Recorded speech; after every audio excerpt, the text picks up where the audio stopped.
Hai guys, ketemu lagi di channel Endeavors. Maaf ya karena lagi banyak kerjaan, jadi saya jarang upload video. Tapi sekarang mau dibuat rutin lagi uploadnya. Kali ini saya mau bahas tentang hal yang sangat menarik, terutama tentang prinsip kerja karma. Kalau penjelasan lengkapnya kan pasti teman-teman sudah tahu ya. Kalau karma itu semacam backup data dari Otsutsuki. Tapi sepertinya karma ini berhubungan dengan teknik keabadian Orochimaru. Bagaimana hubungannya? Kali ini kita akan bahas. Tapi sebelum lanjut, jangan lupa untuk klik tombol subscribe bagi yang belum subscribe, dan klik tombol like serta share video ini di semua sosmed teman-teman. Oke, kita akan bahas sekarang. Let's check it out.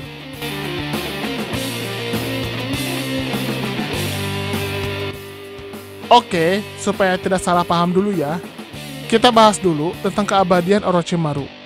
Orochimaru ini bisa dibilang shinobi yang sangat jenius dan telah melakukan banyak modifikasi. Dari mulai menyempurnakan Edo Tensei, menciptakan manusia cloning, dan yang terakhir adalah menemukan segel terlarang atau tanda kutukan. Untuk jutsu yang terakhir, lebih karena Orochimaru ingin hidup abadi.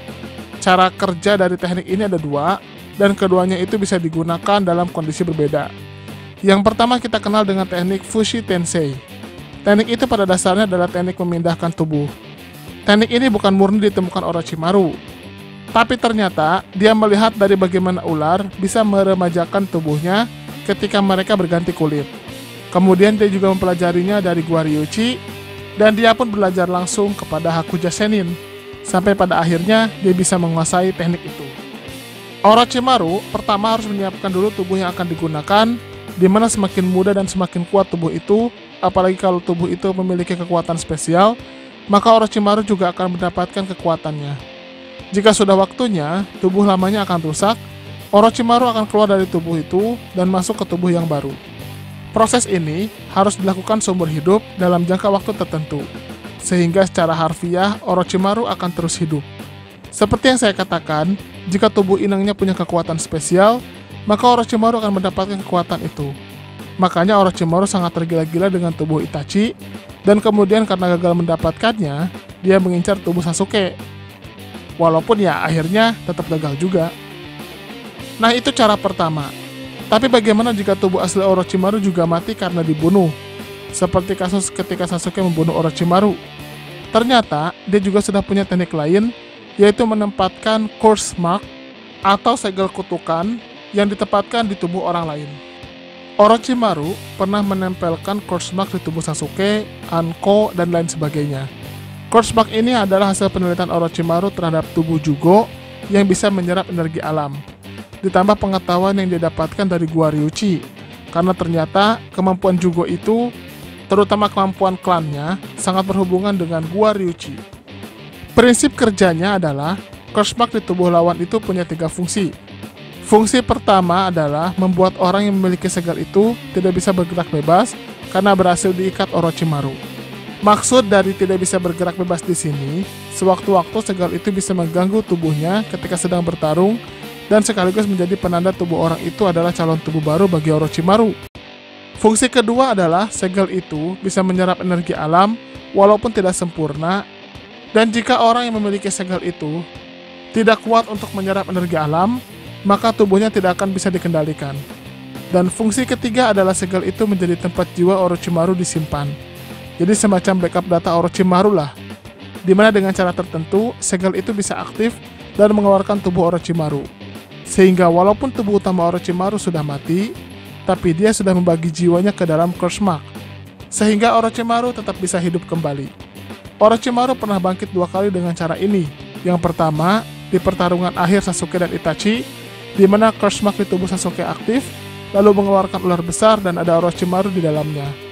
Tapi berhasil disegel Itachi dengan pedang Totsuka. Yang kedua adalah di momen setelah Kabuto dikalahkan, di mana Sasuke menggunakan curse mark di tubuh Anko untuk membangkitkan Orochimaru lagi. Yang menarik, ternyata Orochimaru tetap hidup di tubuh inangnya. Terbukti ternyata dia memperhatikan jalannya rencana Kabuto melalui curse mark di tubuh Anko.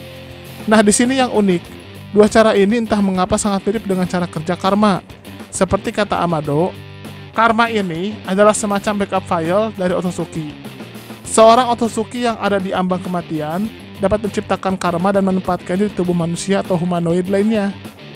Dan dari kasus Ishiki Otsutsuki, karma itu bisa ditempatkan tidak hanya di satu tubuh, tapi di beberapa tubuh sekaligus.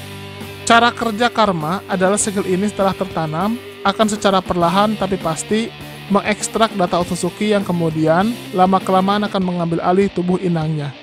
Sehingga Otsutsuki itu tetap akan bangkit kembali, walaupun tubuh utamanya sudah mati.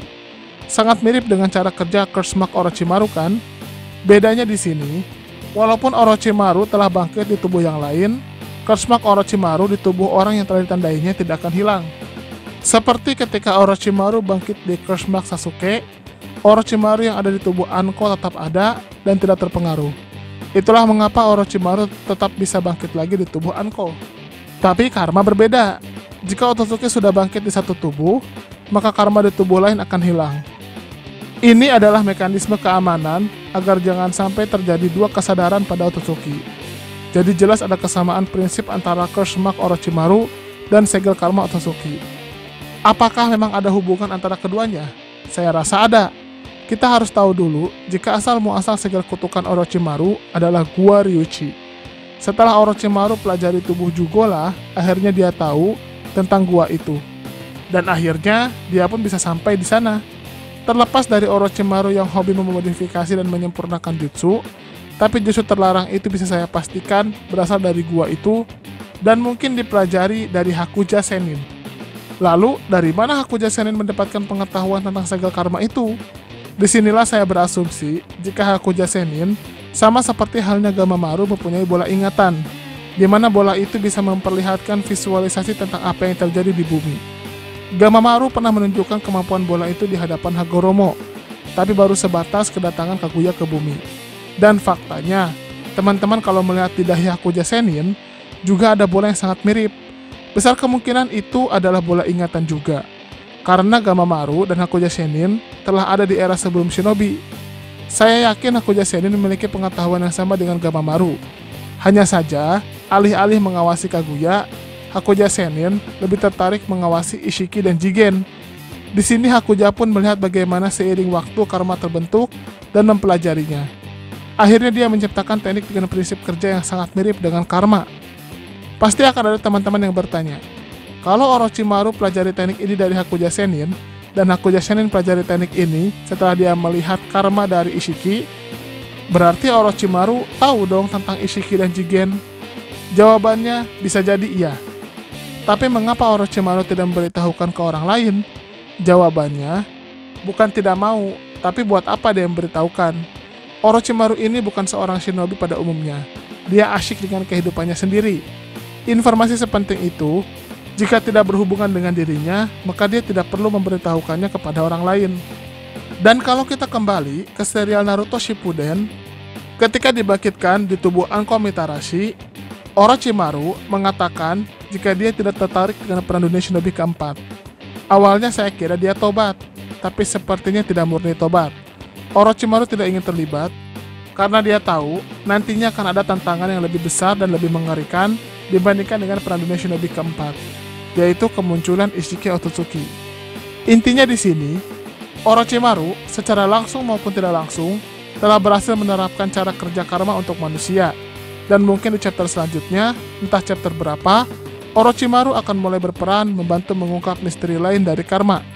Itulah bahasan tentang hubungan karma Otsutsuki dengan cara Orochimaru mendapatkan keabadian. Bagaimana menurut teman-teman? Silahkan berikan komentarnya di kolom komentar.